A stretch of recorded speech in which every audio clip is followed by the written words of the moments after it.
the deeper you go down the rabbit hole, the more excited you get, but also the more you realize how it could go wrong.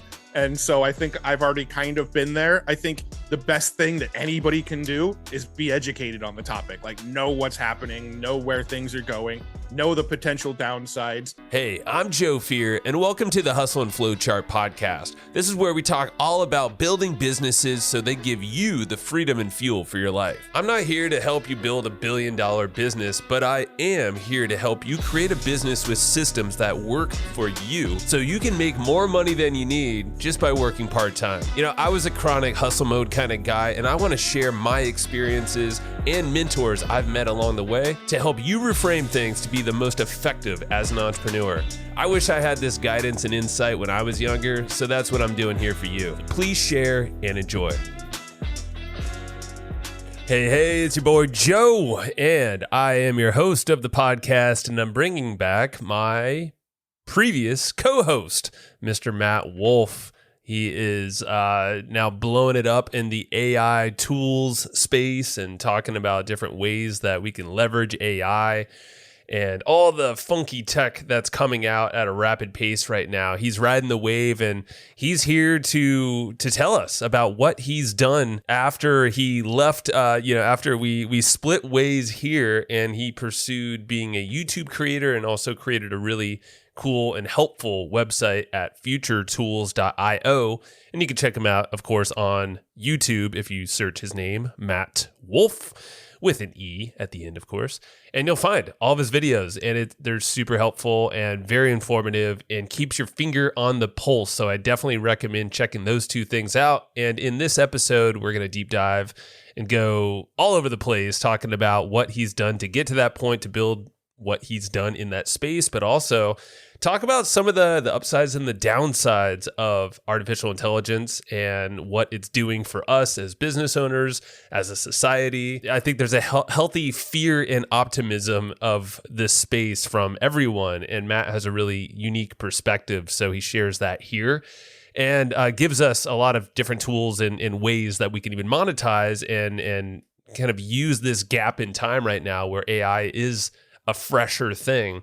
There's a lot of ways we can implement that in business to get ahead and serve what our missions are. So enjoy the episode, strap on in. It's a little longer one, and I think you're going to love it. And there's going to be more of these. So let me know. Go reach out. Go in, and I'm going to shout out the Hustle and Flowchart bot. If you go to hustleandflowchart.com/BOT, you can use the bot, and the collective wisdom, Matt is in there in a lot of them as well, so he can give you feedback.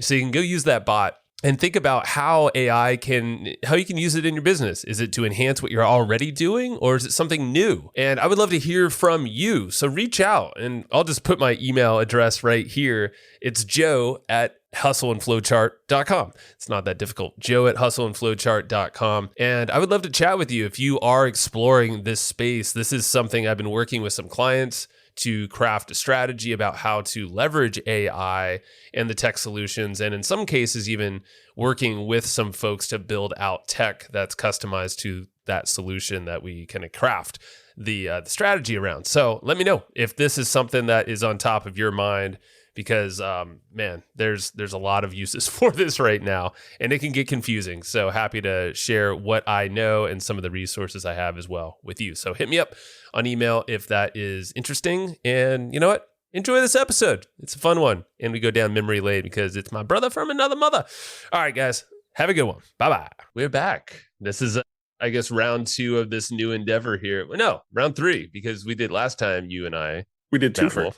We did a twofer. Not sure how this will come out, but it's going to be that random show-esque thing that we used to do back in the day on this podcast. This will be your first 4-hour-long Joe Rogan-style episode. Oh, man. Yeah, man. It totally could with the amount that we've already been talking about. And then we finally hit record because that's typically how these things go. It's all the good stuff came out before we hit record. Yeah. Do you know how to repeat some of that stuff? I think I can talk about myself. Yeah. You're good at that.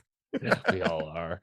Yeah. So you're back. Mr. Matt Wolfe is here back on the podcast. And obviously you were a co-host for quite a many years, both of us together. And now you've gone off to explore the AI wonderland Mhm. of doing fun stuff on YouTube and your newsletter and working with a whole bunch of fun companies. Yeah, you were just updating me on a whole bunch of different things you're doing. So Yeah, I don't even know where to start, but obviously getting people, there's a lot of people here listening who know you and, just have been around here listening to your voice. And there's probably new and old people, but also they're probably wondering where the hell's Matt or what he's up to and hearing it from you rather than just on your awesome YouTube channel that talks about other things. But yeah, yeah, how are you yeah. doing? Let's just I'm doing good. Yeah. I mean, just for like the quick sort of elevator pitch of what I've been up to, I started my YouTube channel. Well, I started my YouTube channel back in 2009, but my YouTube channel exploded towards the end of last year in December. And I just went kind of all in, focusing on the YouTube channel. During that time, I also built a site called Future Tools, which is a site that curates all the cool AI tools because I just started really nerding out and going down the AI rabbit hole. And then along with the Future Tools website and the YouTube channel, I also started the Future Tools weekly newsletter, which is a newsletter that goes out every Friday. That is sort of the TLDR of the week in AI, is what I call it. And that list grew really, really fast. And it just seems like ever since I started talking about AI and nerding out about it, everything just kind of skyrocketed, right? The YouTube channel blew up to 335,000 subscribers. 100,000 of those subscribers came in the single month of January. Like I went from having 1,200 subscribers to over 100,000 in 1 month. That was January? That was in January of this year. Yeah. Okay. Wow. It seems like a lot sooner, but you just, Yeah. And then it's been grown at about 60,000 subscribers a month ever since then. So, it's slowed down, but I mean, I'm not complaining about 60,000 subscribers a month either. And then Future Tools, I launched that website where I started curating tools. I built it on a Saturday. Literally, my son Hollis was like sitting next to me and he was like, you should put that there and drag that over there and make this look like that. And he helped me actually design the look of the site.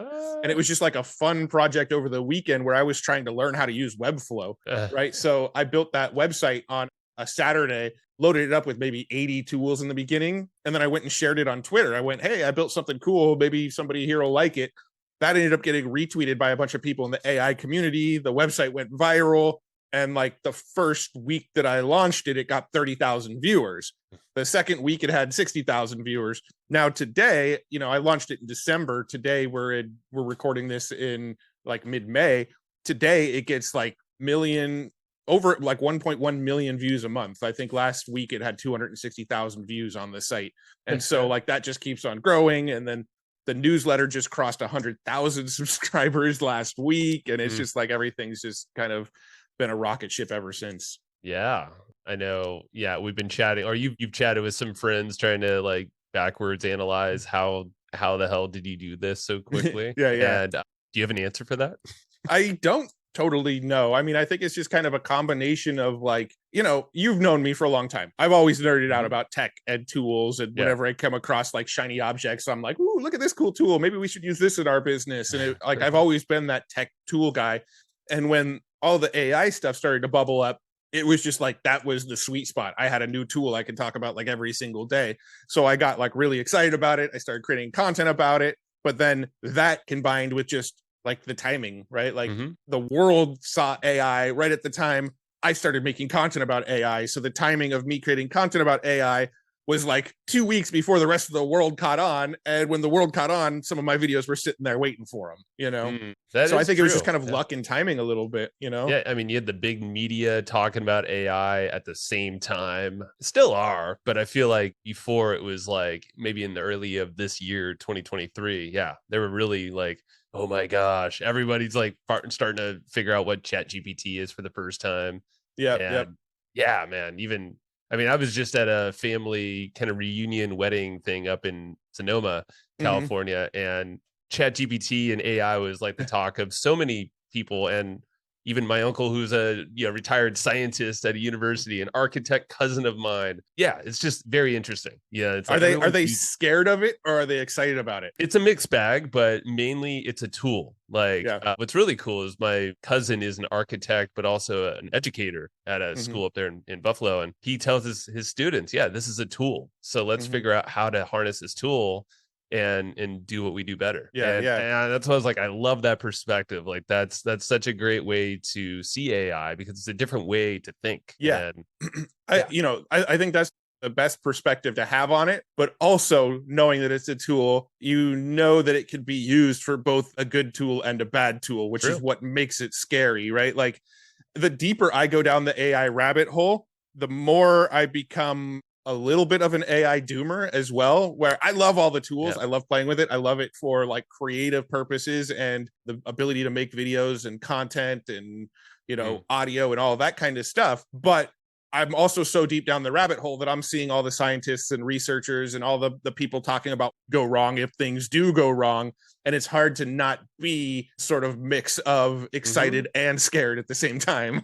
100%, man. And that's where I said a mixed bag. And I've thought this through with a lot of different people I've chatted with, is like, hey, is my profession in jeopardy now? And obviously there's more doom and gloom than that, because like changing a profession or whatever career, it's not the end of the world, but it might be very difficult to realize, oh crap, what I'm doing, this thing's like way better than me now. I need to change my approach, or maybe it's harness this tool. But because that's why I said the mixed bag thing. It's like those were conversations as well. And I'm like, and I had someone on the podcast. His name is George Ciosi, and he is like he's part of the head of community at Bitcoin not conference, but association, I think it's called, and also big into AI. And there's a book called Deep Thinking, I think it's called. I forget the author, but it's back in 2017. Essentially, he said, like it's the book about when AI beat the guy, the chess master, grandmaster. And he quit, like chess after that. But then the book essentially, he said, there's actually a good ending for the humanity in that, but it's like there's a shift that needs to happen, or it gets to happen. So maybe that's what you're kind of talking about here. Yeah. Well, so Sam Altman, he's the CEO and the kind of the head guy over at OpenAI, which created GPT, all the GPT technology and Chat GPT. And he just did a Senate hearing not too long ago, and his perspective on it is that when it comes to like career paths, humans are pretty good, finding things to do to create more value to the world that can generate income. AI, yes, will take a lot of jobs. There will be a lot of things that it's going to be able to do that, for the most part, a lot of it's stuff that humans don't want to do in the first place. But humans are very, very creative and will find new ways to add value. And so I'm not super totally concerned about the job thing. I think we'll all just sort of evolve and figure out new ways to add value to the world that we can then sort of get compensated for. I think in my mind, it's a little bit of a concern. I think there's a lot of people that are like unskilled that are going to end up losing jobs that don't know what else to do and won't go anywhere and will be in trouble. I think smart people, especially like knowledge workers, like I guess kind of like what we do, I don't really fear for us too much. I think we'll always sort of be able to be on the forefront and have different opportunities to pursue. Where AI really scares me is the fact that you can't really tell the difference between what's reality and what's fake anymore, right? You see images circulating online and you can't look at an image anymore and go, that's real. I don't know if you saw this in the news the other day, but there was an image that circulated about an explosion at the Pentagon, right? And there was this image of like giant, I don't know if it was supposed to be the Pentagon. It didn't really look like the Pentagon, but it looked like a building in Washington, D.C. and then a giant smoke cloud, right? And somebody shared that online from a site called Bloomberg News or something like that. That was a verified account on Twitter, because to get verified, all you got to do is pay $11 now. 11, right? Yeah. You pay $11 and you can get verified on Twitter. So somebody had an account called like Bloomberg News that was verified, and they shared this picture of like an explosion in Washington, D.C., and the stock market dropped by 500 points in a single day. Like it just dumped value like crazy. Like something like $500 billion was lost in a single day, because this image shared from this fake news site started to get shared by real legitimate news sites. Wow. And I missed that. Holy moly. Yeah, this happened a couple days ago. And once people started to realize that this image was fake, that it was AI generated, the stock market actually recovered real quick. But the fact that people can no longer differentiate, like, is that a real image? Is that a fake image? That part scares me. The Mhm. the fact that there's tools out there like 11 Labs where you can clone any voice, right? That's right, and really And well too, like really, really well. intonation I and actually made a demo of it yesterday, cloning some celebrities' voices. So hopefully I don't get in trouble for it when I release it. But that's gonna stir up a whole nother industry there. Yeah, oh that's yeah, like voiceovers and then not the need to hire an actor anymore or actress. yeah. I mean, especially with like maybe like animated work where you don't have to be Sure. on screen. But like there has been some scams going around where people, called up somebody else's parents and said that like, hey, we have Mhm. your daughter, like give us ransom. And then they actually had the daughter's voice, but she wasn't really there. And then they ended up paying the ransom and they didn't even have the kid. Right. And there was another one where somebody called up somebody's parents and said, hey, I just hit somebody with my car. She was pregnant. I need $5,000 to get out of a jam. Could you wire me the money? And it sounded like this person's voice, but it was just a clone of that person's voice.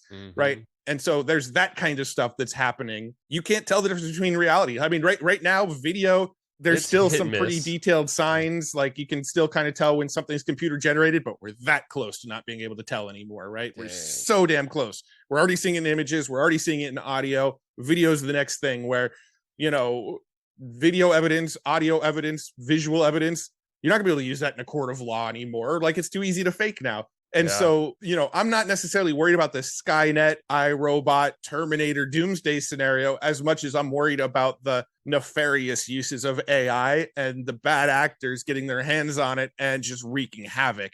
That's where AI scares the shit out of me. And it doesn't seem far off either. Like I've seen even models for on Twitter, because there's some crazy stuff on Twitter now. I mean, there always has been. But I feel like this AI is like it's getting people to to expose a lot of what's possible. And I saw something about like even war and like terrorism and like how you can use how that's already like oh my Mm. god to like plan attacks. I'm like Oh oof, yeah, yeah. like totally A, possible because it's a just using company called data. Palantir created an AI, like a battlefield AI, to decide where the drones go, I think that's what it to was. make Yeah. attacks. And then during the Senate hearing the other day, one of the senators asked Sam Altman, "Hey, can AI right now can make its own decision on where to do a drone strike without human interaction?" And Sam Altman said, "Well, I think we should make that illegal." And the senator said, "That's not what I asked. Is it capable of doing it?" And Sam Altman went, Mm, "Sure." And then they damn. just ended the questioning there. Like they just let that sit. Jesus.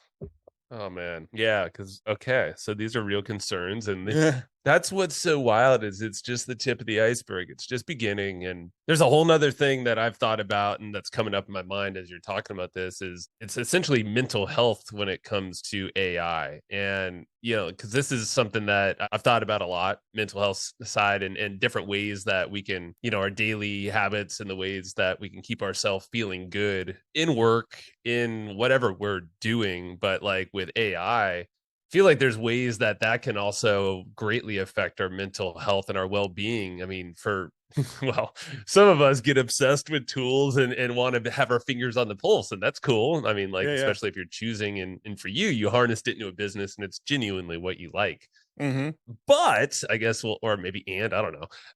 For some people, it might be like, oh shit, I'm losing out on the latest like newest thing that Yeah. is Oh yeah. The FOMO for revolutionizing. sure. Yeah, FOMO, the fact that like, oh crap, if I don't know the latest thing, my business might go away, or like, all Mm, these different fear, for FOMO. sure. Yeah. And that's where I'm like, man. And I guess my thoughts, I want to pose that to you is like, have you thought about that or have you seen Yeah, I mean, quite honestly, and this is going to sound like I'm just like pitching my stuff, but like quite honestly, that is the reason I'm creating the content that I'm creating now, right? Like my YouTube channel, it started as like tutorials, right? Like the first videos I made Mhm. about AI were like, here's how to train your face into the AI, and here's how to make a talking video that looks and sounds like Joe Rogan for making memes and stuff, right? Like those were my early videos on Yeah. YouTube when it started to take off. If you look at my YouTube channel now, it's literally like, hey, here's all the latest research that's happening in AI right now. Here's all the latest like tech that's coming that maybe isn't here yet, but it's just a few weeks out. And those of us that are in the AI space, we're seeing this stuff coming. Or every Friday, I put out a video now that's like, here's all of the news that came out in the AI space for this last week, right? And those videos, like, 2 months ago, I was making videos on Fridays that were saying, hey, here's all of the AI news that came out this week. And I do it on Friday, and it would be the whole week. And that video would be like 8 minutes long. My most recent videos of here's all the latest AI news you should be aware of that came out this week. Those videos are like 28 minutes long now because there's just so much news coming out. But at the end of the day, that's really what my channel has shifted into. Partially it's because I'm keeping my finger on the pulse and I want people to know about this, but also partially that's YouTube algorithm supports. Whenever I make a video saying, here's what's coming, or here's all the news that happened in AI this week, those are the videos that perform the best. So that just tells me that is what you're saying is what people want. They're going, there's just too much. I can't keep up with this. This is overwhelming. And so people are turning to me and my channel to sort of not feel overwhelmed, to kind of get the TLDR of like, all right, I know I missed a lot this week, but at least Matt's going to bring me up to speed real quick. At least that's what I like to think they're thinking, but that's sort of the angle of what it's become. So now my channel, I've gotten very formulaic about it because otherwise I stress out about what content to make. So now every Monday I'm starting to share, here's the latest research that's happening. It's kind of like, here's what I'm seeing that's going to be coming out in the next couple of weeks. Like, here's tools we don't have access to yet, but it's what's coming. Every Wednesday, I like to release some sort of new tutorial. Here's a cool tool, or here's something that you probably didn't know you can do. Here's how to do it. And then every Friday, here's the news recap for the week. And so keeping with that formula, I get the tutorials, which are sort of this more evergreen content. If somebody wants to learn how to train themselves in the AI, that's like a Wednesday video. That video will probably still get views a month from now. The Monday and Friday videos are, here's everything that's happening right now. They have a short lifespan, but they'll get 200,000 views the week they come out, right? So that's kind of the cadence I've done with YouTube, but it's for those reasons. It's to try to sort of quell that FOMO for people.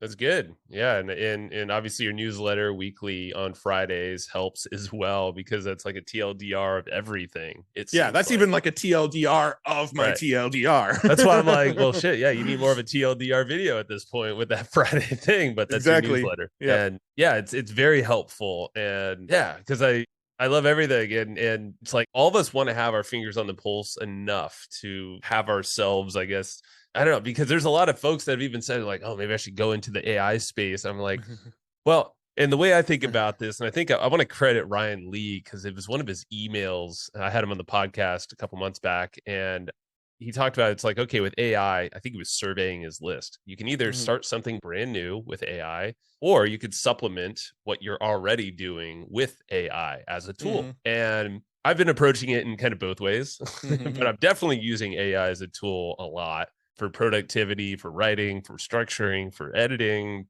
whatever, all that stuff that's repetitive. And also my teammates are using AI, which is rad. And so it helps everyone. I don't really have a question here, but that's like my observation of that, like how to use AI. I guess on the side where I'm like creating something new, and I shared it with you yesterday, but I created a chat bot around this podcast where all the 500 plus episodes are loaded inside of it, along with blog content and stuff on YouTube. And that's just an MVP thing. I won't break down all the stuff about it now in this episode, but I saw that. I was like, okay, this could be a really good tool for listeners to find a solution to their specific problem, like whatever that might be, where this chatbot now, I'll plug it, hustleandflowchart.com/bot. That'll get you there. It's free. And hey, that's also got a piece of my brain in it. It does. There's a lot of your brain in there. Yeah. So, and I don't, have you, no, I haven't played with it yet. I saw the message, but haven't gotten in on it yet. Do it. Yeah. And because I think there's something cool there, because that chat bot thing, and this is just a little like, just to update, I guess, you, Matt, of something I'm starting to do, is to work with, and right now it's more consulting on strategy and initial development for some of these chat bots for different organizations, like universities, even people, like healthcare, doctors, because there's a lot of, it's almost like customer service, but it's information giving and around someone's specific scenario, but then leading them to a solution. Like, what's that next step that they should take? Maybe it's a lead gen, buy a product, affiliate thing, schedule a call. But it's like these bots can do that. And the Hustle and Flowchart bot's kind of like the first public thing that I'm showing. Yeah. doing that. And ideally it can solve, it's kind of like leveraging what you and I have created for so many years. I dig it. Yeah. To a bot. Yeah. That's the vision there. That's super cool. Ryan, smart guy, right? He knows what he's talking about. And he's been around long enough to see all the various shiny objects and see all the shiny object chasers and see, in the digital marketing world that we've played in for so long, that's kind of an issue, right? People see the next hottest thing. At one time it was webinars and everybody needed to do webinars, and then it was auto webinars and everybody needed to do auto webinars. And like whenever there's a hot new thing, everybody wants to jump on it. And right now the hot thing of the moment is AI. And I don't think AI is going to go anywhere. I think you should be thinking about how you should incorporate AI in your business, or you will fall behind. I think that is just the fact of the matter. I think you should be looking into AI. On the flip side of the coin, I don't think people should be necessarily thinking about building an AI, because I think that is a race to the bottom right now. I think compute power is getting cheaper and cheaper by the day. I was telling you off the line that NVIDIA basically sent me a computer because I've got like a sponsorship deal worked out with them. And they sent me like a high-end 4080 graphics card. Well, their 4060 graphics card, they just reduced the price on that thing down to like, you can get one for like $300 now, which is just like an insane deal for graphics cards these days. And the compute power where people can be running these AI tools from their own computers is only going to go down in price. Moore's law, it's just going to get cheaper and cheaper to be able to use these computers. And what we're seeing in the AI space is whenever a new tool drops in the AI space, a new platform drops, within 2 weeks, there's 100 different sort of clones of that same exact tool. Trust me, I know. I run future tools where people are submitting their tools to my site. I'm getting 100 submissions a day to the site right now. And now I'm only accepting 10% of the tools because people are just making the same shit over and over and over again. And it's like, cool, you just made a tool that writes resumes for you. I've seen 100 of these on the site already. I've listed 20 on the site already. We don't need another one. But what we're seeing is this one is $20 a month to use. And then 3 days later, this one's only $15 a month to use. And then 4 days later, this one's only $5 to use. And then the next thing you know, this one's free to use and there's just ads on this site. And then next thing you know, oh, this one's open source. You could just download it on GitHub and install it on your computer for free with no ads, right? It's just every one of these tools is a race to the bottom right now. I think the SaaS world is in huge trouble, just in general. This is opinion that people have fought with me on Twitter about, but I hold steadfast on this, that SaaS companies are going to be in a world of hurt. I don't care what kind of SaaS you're in. And there's nothing proprietary anymore in software. There's no moat in software anymore.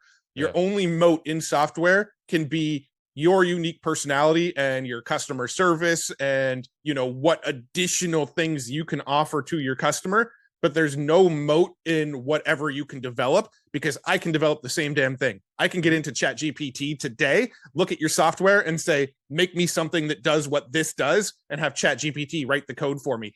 Moats in software are gone. I think the SaaS business, the only way to succeed in SaaS is to combine it with like a personality, like a brand, like Russell Brunson in ClickFunnels, right? Like if you have that personality where people trust the person that's above that tool, that is a moat, right? If you have just insane customer service where you're known for, here's my tool, and if you run into a problem with this tool, you can reach out to support and I get back to you within 3 hours, that's a moat, right? But just having a software, I don't care how unique your software is, somebody's going to knock it off. You and I were talking about Jasper 2 years ago.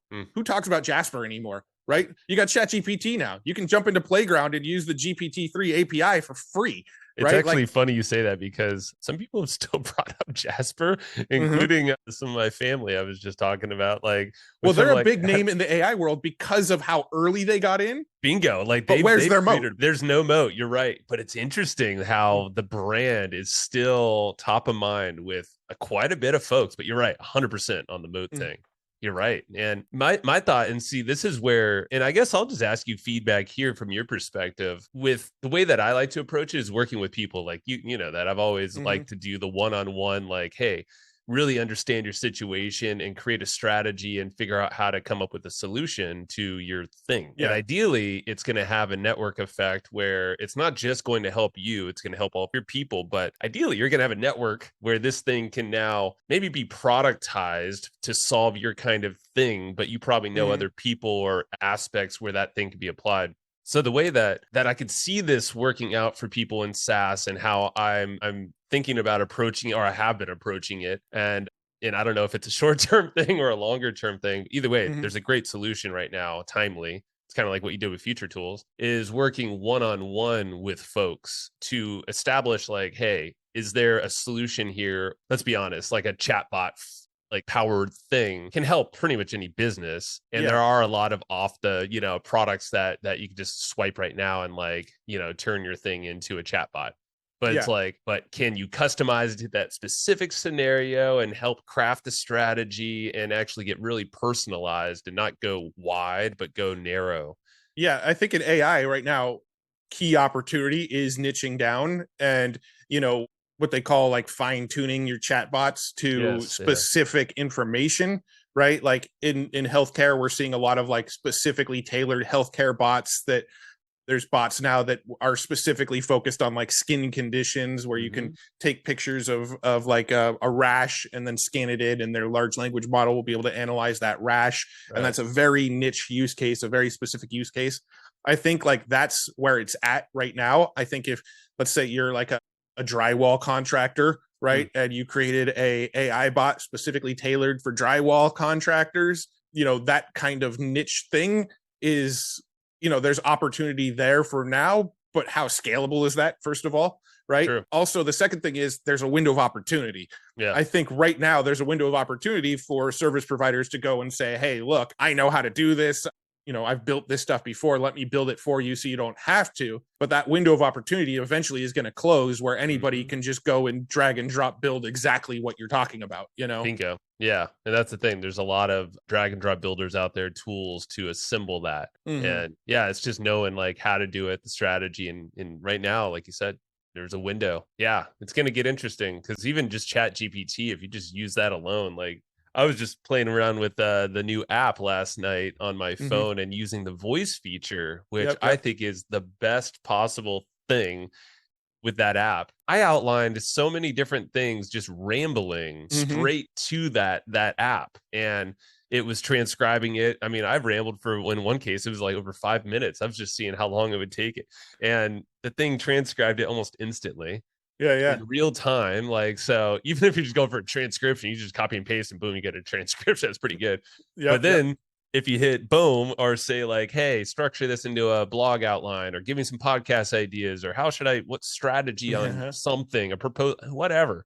Like the thing will come up and then you just keep talking and it's like, it's just built right there. Dude, I've used it as my YouTube consultant, right? I went in there and I said, hey, you are a YouTube consultant that knows everything about how to grow on YouTube. I'm going to ask you some questions. I'm going to feed you information about my YouTube channel. I want you to ask me questions about my YouTube channel. And I want you and I to brainstorm together on how do we grow this YouTube channel. And I've had like hours long conversations with Chat GPT on how to take the YouTube channel to the next level. And it will ask questions. It'll say, what are your demographics? What videos perform well? What videos don't perform well? What titles have performed well? What style images perform well? And it will actually ask me these questions and then start giving me feedback tailored to my specific channel with my specific videos. And, it's been great for that. I was on a call the other day, like a Twitter space the other day, where the whole topic of the Twitter space was using Chat GPT for mental health. People are using Chat GPT as like a therapist, right? They're sitting there saying, here's all my problems and laying them all out. And then Chat GPT is giving advice. Now, this isn't, you probably shouldn't take everything Chat GPT says for, for what health it's worth. Mental health, For your mental health, right? There has been stories of people actually taking their own life after talking to chatbots and the chatbots telling them to do that. It wasn't Chat GPT specifically. It was a different chatbot. But there has been stories of that happening. Uh-huh. And also, these chatbots do hallucinate and just make up information sometimes. So And that's be careful, essentially, but yeah, hallucinations are like when it's confidently giving you a false answer or exactly. taking you, yeah, that's not good. And they're trying to fix that. I know. Yeah, they're definitely trying to fix that, but it's like Still, you can use it's it as a effective. therapist in the sense that you can just vent to it, right? Mm-hmm. Just sit there and go, here's all my struggles right now. Here's the problems I'm running into. This is why I hate in life right now. This is what's going wrong. Here's what's going right. And you can get in Right. there and just vent to it. And it will typically give you some pretty decent, like, here's some exercises you can try to calm yourself down, right? Here's a Right. breathing exercise you can try. And it will Journaling. typically give you like some pretty dang good, like, little models to follow to help get you past whatever you're going through. Yeah, no, I've definitely used it for that to Mm. see what it can do. And what I like to do is typically say like, "Hey, act like Jordan Peterson," Uh-huh. or act like Gay Hendricks from The Big Leap. Like, there's certain things like books and authors that I know have good context, and they might have good journal prompts or ways to deal with a scenario or perspective shift. Hmm. And yeah, that's how I've like tested it. I'm like, interesting. And then, Hmm. of course, you can do a whole clone on a person if you want to use, it's almost like what I did with the podcast is really what I did there is like, Hmm. hey, clone all the people, the experts from the show. And then it's like, now you have this wealth of knowledge. You can just ask your questions too. Hmm. And yeah, I think the chatbots thing, it's interesting. Yeah, you have Chat GPT and the browsing capabilities now where you can really get custom tailored to your situation, or maybe plug in your YouTube channel and ask it for specific growth things, and it's going to crawl your titles and all this stuff. And I know there's apps for this too. It's wild. Yeah, I mean, I wasn't even doing it since the new browsing features and stuff were rolled Yeah, in. I was just copying and pasting titles into it. But dude, the yeah, browsing definitely now there's features. browsing features. Although the Yeah, browsing features so far have been pretty underwhelming. I don't know how much you've used them. They fail a lot to be able to they do. find what you're looking for. They do fail, and actually I have not used it for like specifically on YouTube like I was just suggesting, but I Hmm. have used it for like researching a couple guests on the podcast. I ain't gonna lie. Yeah, I yeah. I was testing it and I was like, you know what? If I plug in the person's name and their website and maybe a whole bunch of different websites they've been mentioned or their company, and then Hmm. a list of topics that I think would be interesting that I come up with or they do, it will then start crawling all the different places, maybe listen notes, because there's a lot of Yeah. information there. You just can't do it And, with me because it thinks I'm a golfer. and still, Yeah. Well, if you damn type it. in Matt Wolfe YouTuber, it finds me. But if you just type in Matt Wolfe, it defaults to like the golfer. That's funny. You need like a Wikipedia page by now, man, and push Yeah. that guy down. Something. But yeah, it's the browsing features is definitely new, but it's working. I think it's got some cool things. Mhm. Yeah. So there's all rabbit holes there. This conversation so far, it's making me excited, but also very anxious at the same time. I don't know if that's doing it for you. Yeah, think I it's mean, I think I've already been there, right? Because like when it yeah, comes yeah, to AI, I've been on both sides of that coin, right? Like yeah, I've been the deeper you go down the rabbit hole, the more excited you get, but also the more you realize yeah. how it could go wrong. And so I think I've already kind of been there. I think the best thing that anybody can do is be educated on the topic, like Right. know what's happening, know where things are going, know the potential downsides, right? I'm friends with the AI, so if the AI ever turns around and tries to kill us, like I could be like, "Hey, dude, we're buddies. Remember? Are Remember you? back in the day?" You Like, think you're friends. You think we're man, I don't know, man. But you know what? Let's focus on right now the timing because we are in a unique point. And for entrepreneurs, any of us listening here, like you freaking the nail right where it should have been on YouTube and like caught this wave and Mhm. really think it's catching a wave. I mean, this goes for like anything, any kind of trend, anything with momentum. Because you Mhm. obviously can't control the tech, like how fast this is happening. And Mhm. the bigger media that the CNNs of the world or whatever that are talking about AI because that helps you as well. Yeah. Yeah, for getting people to search this stuff. What are ways that and you put this in your newsletter, which is awesome every week to the Future Tools newsletter. There's like a monetization section, and you also Mhm. have a bit on whole page, where you can find all these ideas. Talk to me about ways that people can take advantage of I guess, timing right now with AI and some, I know you have a whole list, so maybe if you want to direct us there first, but then rattle off some ideas. We talked about chatbots as Yeah, something. yeah. What Yeah, are I some mean, other if you go ones? to the Future Tools website, you subscribe to the newsletter. That's kind of the freebie that you get when you first opt in, is access to the AI income database. And then every week with the newsletter, I put like one new way to make money with AI. Some of the more interesting ways that I've seen people making money with AI have been, you can make coloring books with like Midjourney. If you go into Midjourney and like pick a niche, say like, hey, I want to make a coloring book about pirates, right? You could go in there and say, draw me a image of coloring page of a pirate on a ship with a parrot on its shoulder, and it'll draw like a black and white outline like coloring book image. And you can go and generate 30 of those images and then go use Kindle Direct Publishing and turn that into a physical print book and sell those coloring books in those niches, right? That's one of the interesting ways I've seen people doing it. You can actually just sell AI generated images on stock photo sites. Not all of them allow it, but some do. Deposit Photos allows AI generated images. Adobe Stock allows AI generated images. There's a handful of sites. You just need to check their terms. I use a site called Wirestock now to submit AI generated images. It literally submits them to like all of the like Deposit Photos, Shutterstock, all those sites. Just you put it into one upload and then it sends it to all those places for you. And then if they don't allow AI generated images, it doesn't submit them to those sites for you. So that's the way I do it now. But that's done pretty well. It's generating, like, I did it as like a demo video of, hey, here's how to generate AI images and sell them as stock photos. And I made like a handful of images and uploaded them. And just the handful of images that I uploaded several months ago was making me like $50 a month or something like that. And just Really? like Damn. completely just passively, I just uploaded them and forgot about them. Right. That's cool. So that's one thing you can do. There's a ton of AI generated music sites now, Moobert, SoundDraw. Those are the two that I tend to use the most, but there's tons of them now. You could do that, create music, and then sell it on Epidemic Sound. You can sell it on Motion Array, sites like that.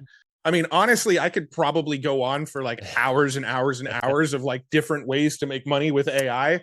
But like anything you can imagine, I mean, like I'm working on a deal right now with Fiverr. They're sponsoring one of my videos in the future because they just released an AI section, right? Where you can hire people to make AI generated videos for you. You can hire people to make AI generated art for you, AI generated music for you, you name it, they'll do it. Right. And so I was going to do a video where I compare different price ranges of people generating AI generated videos for me. Yeah. And so I was going to hire somebody for, $10, generate a video in AI with me, hire somebody at $50, hire somebody at $100, and hire somebody at $500, and see how all these different AI videos compare. Right. But you can also be on the flip side of that and sell that kind of stuff on Fiverr. People are buying them, right? Like there's a whole section on Fiverr of people selling AI art. And although AI art is really easy to generate, as the famous words of our good friend Jason Moffat once said, anybody can go and create a picture of Donald Trump eating a pickle or something like that. I don't remember the exact words, but I'm trying to remember this. But famous. Like anybody can generate that stuff, but most people just don't take the time to do it, especially people that are running businesses, right?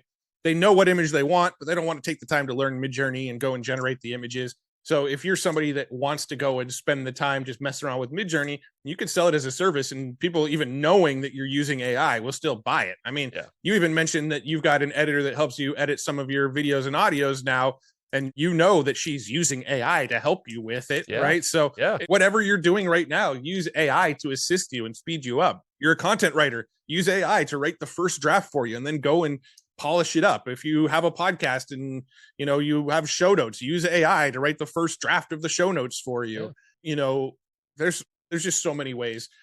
One opportunity I think right now is YouTube thumbnails, right? YouTube thumbnails, if you can create a good YouTube thumbnail through AI, you can sell thumbnails for $100 a pop, and it'll take you 20 minutes to make the thumbnail, and people will buy them if the thumbnails stand out, right? Like my YouTube thumbnails right now, I've sort of like perfected my process on them over time. They get 15% click-through rates on YouTube, where standard is about 6 or 7% click-through rate, right? So if you can generate like eye-catching thumbnails that really pull people's eyes to them, people on YouTube will pay you 50, 75, $100 for that thumbnail that took you 15 or 20 minutes to create, if you can nail down that process. So I mean, like, just endless opportunities right now. But that window of opportunity is exactly that, a window of opportunity. It will eventually close. because people will develop softwares that just do it for you without needing any hands-on attention. And pretty soon it'll be as easy as like jumping into Canva and saying, generate an image of Donald Trump eating a pickle with, a hot dog in his ear or whatever. And Canva will be like, here you go. And then you're done. Figure it out. Yeah, you can generate images in Canva. So there you go. Yeah. It might not be the best, but yeah, the window of opportunity is real. The fact that there's a lot of businesses out there that are not keeping up with this right now, they might know of AI, and that's what I'm experiencing. The more industries people in industries I'm chatting with they are interested in the tech, in the AI. They don't know how to use it. They don't know where to start. They don't know the names of these tools. It's not always going to be that way. And I think branding, like you were saying, like with Jasper, for instance, like it's a branded thing. Like that's going to it's going to get in the hands of more of these business owners. But like right now, and I think that's a good thing overall. It's just going to create more opportunities. It always does. Like we were talking about, especially us entrepreneurs. Like we're always problem solvers. We're looking for that thing that, we can push the needle a little further. And yeah, I think right now with the play is get narrow with whatever you're deciding to do, because it's very easy to get very wide and try to experiment with all this stuff unless you have it like what you're doing where you're actually like, that's business. But I mean, I don't even see what I'm doing as like a forever thing, right? Like I think there's a window of opportunity now, because right now with AI, I'm sharing all the news because the news is coming out at a rapid pace, right? I'm sharing tutorials on how to do stuff that's fairly complex. It's, a lot of the AI art stuff, some of it's not super intuitive, right? Like I'll make tutorials about how to, make a thumbnail, but, impose your face into that thumbnail as well using AI. That's not intuitive. There's like multi-steps. You got to use different tools to make it happen. And a lot of the stuff that I'm teaching, that's going to become democratized too, where anybody can just do it, right? It's going to become easier and easier and easier and easier. And, ideally there's always something that's like a next level that I'll be able to teach. But I also see what I'm doing as a content creator as that window of opportunity is now so capitalized, right? I don't see that as a forever thing, which is, one of the reasons I'm partnering with Josh Bartlett on Future Tools. I don't know if I was supposed to announce that or not, but there it is. Do you want this edited out or what? Tools? Nah, whatever. I'm working with Josh on Future Tools. He's gonna work with me as like basically help me scale that company. I'm doing that because at some point, I don't know if the YouTube content creator role is still gonna be there. I don't know if like an AI virtual avatar that just shares all this stuff, do it at the speed of thought, and a new freaking video is created like 2 minutes after the announcement comes out because a robot created it. Like, I don't know. Like, I don't know where it's all going. A lot of this stuff that we're seeing today, if you would have asked us 2 years ago if this was coming, we would have been like, hell no. Like, that's not going to be a real thing. Like, I feel like we're in a science fiction world now. I can't imagine where it's going to be 2 years from now. Like, there's probably going to be YouTube content that's AI generated, that's on the pulse, that drops news the minute that it happens, and no human could keep up with the pace of the AI content creators. I mean, that's not out of the realm of possibility anymore. So I'm under no delusion that even what I'm doing is a long-term career path. So, I'm building businesses that are exitable on the side, right? I'm doing what I can to capitalize and earn what I can right now while this window of opportunity is open, because I have no idea how big this gap's going to be. Yeah, man. I think that's really smart. And I think it's good for all of us to reflect on what we're doing and how we're implementing AI and just our businesses in general. And the fact that you said exitable, I think that's always on my mind too. And like what I'm doing with consultants, as a consultant and working with folks, like there's those opportunities, and it's like, but structuring that and thinking of like the network effect, how can things scale yet specialize? It's kind of like a balance in a way there. And I think all of us, like without commoditizing ourselves, because I feel like that's where we can run the risk of technology like this quickly coming in and kind of eating our lunch in a way. Yep, for sure. Yeah. And there's just like, I cannot predict where it's going to go. I mean, there's things that I think I can predict accurately, being where I am now. Like, I think the SaaS industry is going to be a race to the bottom, and that you need to add, customer service and personalization and get more niche to have any sort of moat whatsoever.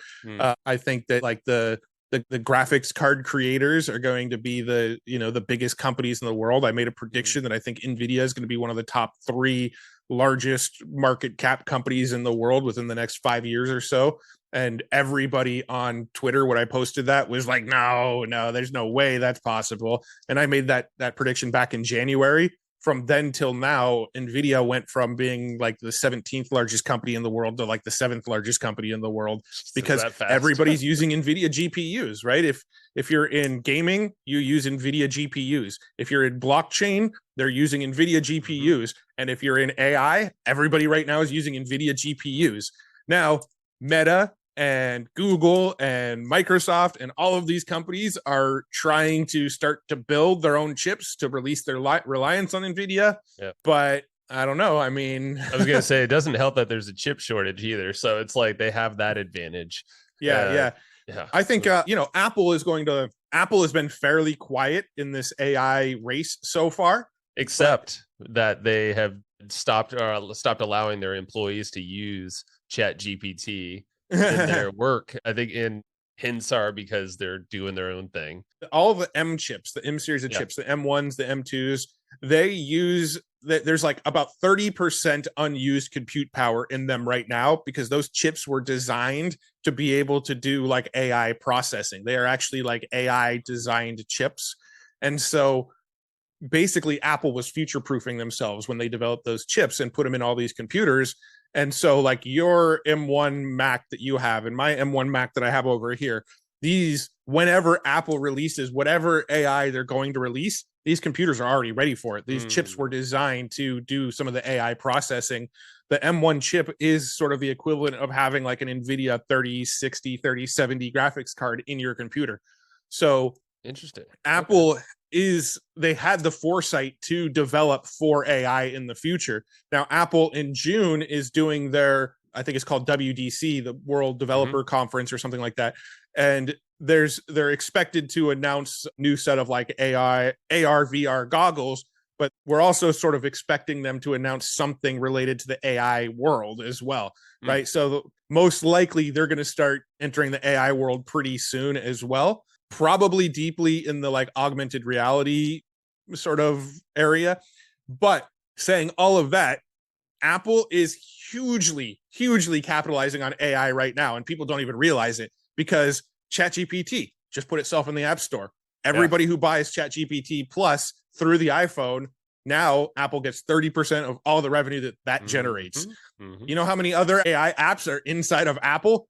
Hundreds, if not thousands. Right? Perplexity is another really cool AI app. It's in there.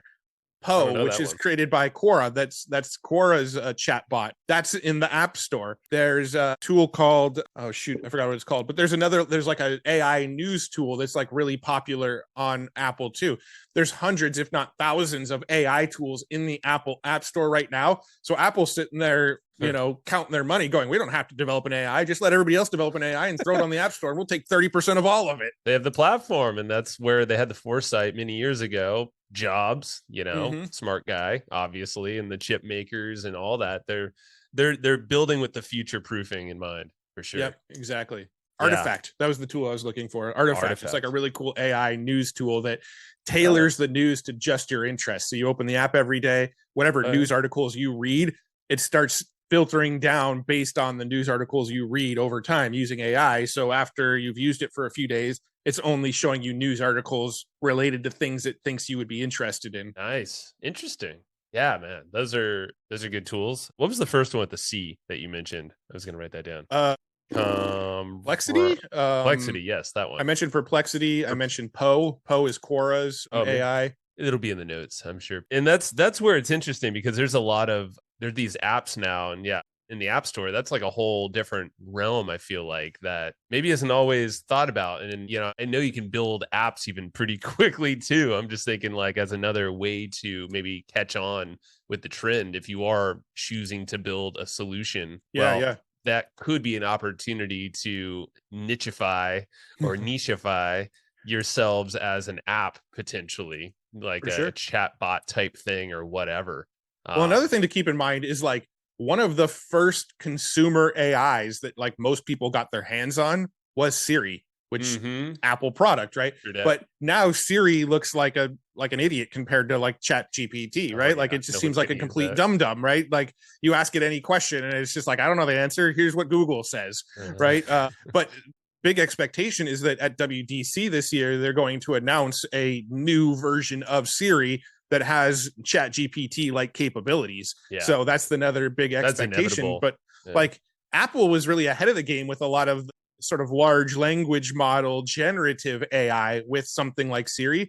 Like AI comes in different forms, right? You've got generative AI, which is mostly what I talk about. And there's also like computer vision, which is a subset of AI. And that was really started by the Xbox Kinect. I don't know if you remember the Xbox Kinect, where you had the little camera in front of it. You can like move around. Like we messed around with it. I remember doing some fun games with you. Yeah. I remember we had a game where we like rode in like a raft and you had to like jump to get the raft to jump with you. And I had a ceiling fan and I like bashed my head on the ceiling fan one time and my head started bleeding. Yeah, that was fun. But like the Kinect was really like the leader, like the Sony Microsoft Kinect was really like the leader in computer vision AI, one of the first like consumer uses of computer vision. But when it comes to like generative AI and the large language models that we're seeing now, Siri was really one of the ones that led the pack with it. And Siri's just kind of fallen behind the game, but Apple's been real quiet during this AI race. And I have a feeling this summer we're going to see that change and Apple's going to be right there in the mix with everybody else. Yeah, they're not going to go quietly. And right now they're doing the smart move of probably just not getting involved. They're just observing and they got some smart people working for them. Okay. Well, we covered a lot, Matt. I know we talked about this, but I would love to do these more often. And for sure, like you said, you don't really have an opportunity to just kind of let loose out.